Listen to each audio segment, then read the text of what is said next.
কাল সকালে শেষ হচ্ছে নির্বাচনী প্রচারণা। এই ৩ সপ্তাহে নানান বক্তব্য দিয়েছেন প্রার্থীরা, যার বেশ কিছু হয়েছে ভাইরাল। এর কতকটা ভোটের রঙ্গ হিসেবে বিবেচিত হয়েছে নানা মহলে, আবার কিছু ইস্যুতে উঠেছে সমালোচনার ঝড়। করাটা আপনার আমার নৈতিক দায়িত্ব। কি দায়িত্ব? নৈতিক দায়িত্ব। কি জন্য? যদি আপনি জান্নাতে যেতে চান। ব্যারিস্টার শাহরিয়ার কবিরের এমন বক্তব্য মুহূর্তেই ছড়িয়ে পড়ে সামাজিক যোগাযোগ মাধ্যমে। ধর্মীয় আবেগকে রাজনৈতিক প্রচারণায় ব্যবহারের অভিযোগ তোলেন প্রতিপক্ষরা। ইসলাম পালন করার জিনিস, ইসলাম বিক্রি করার জিনিস না, ধর্ম বিক্রি করার জিনিস না, ধর্ম কখনো বিক্রি করা যায় না। জান্নাতের টিকিট বিক্রি করার চেষ্টা করে। জান্নাত জাহান্নাম শুধুমাত্র আল্লাহ তাআলার হাতে। অবাক করা কাণ্ড। আওয়ামী লীগ আমলের অবস্থান নিয়েও একে অন্যকে ছেড়ে কথা বলছেন না প্রার্থীরা। এই ষড়যন্ত্র যারা করছে তাদেরকে জনগণ একটি নামে ডেকে থাকে। জনগণের পক্ষ থেকে তাদেরকে একটি নাম দেওয়া হচ্ছে। কি নাম জানেন? গুপ্ত। বছরের পর বছর দেশবাসী কিছু মানুষের ছায়াও দেখবে। নিজেরা যারা গুপ্ত সুপ্ত হয়ে থেকেছেন, তার সেই লোক যদি আমাকে গুপ্ত বলে, আপনাকে গুপ্ত বলে, আপনার কেমন লাগবে বলেন?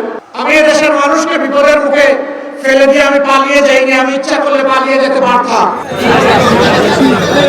নানা প্রতিশ্রুতি নিয়েও আছে অভিযোগ পাল্টা অভিযোগ। মাল্টি লেভেল মার্কেটিং সিস্টেমে হলো তারা চাঁদাবাজি করে, অর্থাৎ ওয়ার্ড কমিটি থেকে একদম আব্বাস থেকে একদম তারেক রহমান পর্যন্ত চাঁদার ভাগ যায়। দেখুন প্রতারণা কিভাবে শুরু হয়েছে। এইটা নাকি একটা ফ্যামিলি কার্ড। এগুলো একদম ভুয়া, এগুলো ভুয়া। এসব ঘিরে যে বক্তব্য আসছে তারও কয়েকটি viral. Voter ID card, NID card আপনাদের গোপন তথ্য, আপনাদের ব্যক্তিগত তথ্য। এই তথ্য চাওয়ার বাংলাদেশ সরকার ছাড়া কারো অধিকার নাই। এটা সম্পূর্ণ বেআইনি।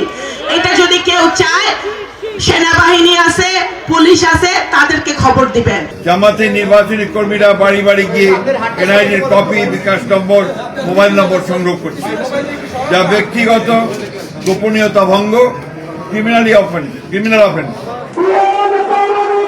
জনসভার বক্তৃতায় ছুড়ে দেওয়া মন্তব্য টেনে আনছে নতুন বিতর্ক। উঠছে ইতিহাস বিকৃতির অভিযোগ। বাংলাদেশ জামাত ইসলামী যারা স্বাধীনতার বিরোধিতা করেছিল এই দেশের, তারা এখন মুক্তিযুদ্ধের ইতিহাস বর্ণনা করা শুরু করেছে। বক্তব্য রেখেছিলাম যে বাংলাদেশের মুক্তিযুদ্ধটা শুরু হয়েছে কিভাবে? সেনাবাহিনীর দ্বারা। আমি বললাম কি, পত্রিকা লেখলো কি, আশ্চর্য লেখলো। আমি বুঝতে পারছি আমাকে নিয়ে তারা খুব মজাক মানুষ। আমি বলি একটা, তারা ইচ্ছা করে লেখে আরেকটা। নির্বাচনের মাঠে কেউ কাউকে ছেড়ে কথা বলছেন না। ভোটের এই উত্তাপে চায়ের কাপে উঠছে ঝড়। এই জালেমদের নেতা সে 2 দিন আগে প্রকাশ্যে বলেছে বাংলাদেশের নারীদেরকে সে একটি অত্যন্ত কলঙ্কিত শব্দ দিয়ে ব্যবহার করেছে। জালেমের নাম কি? আর আমরা সকলেই জানি এই লন্ডনী মুফতি গত 17 বছর লন্ডনে গুপ্ত ছিলেন। Sohel Rana, star news.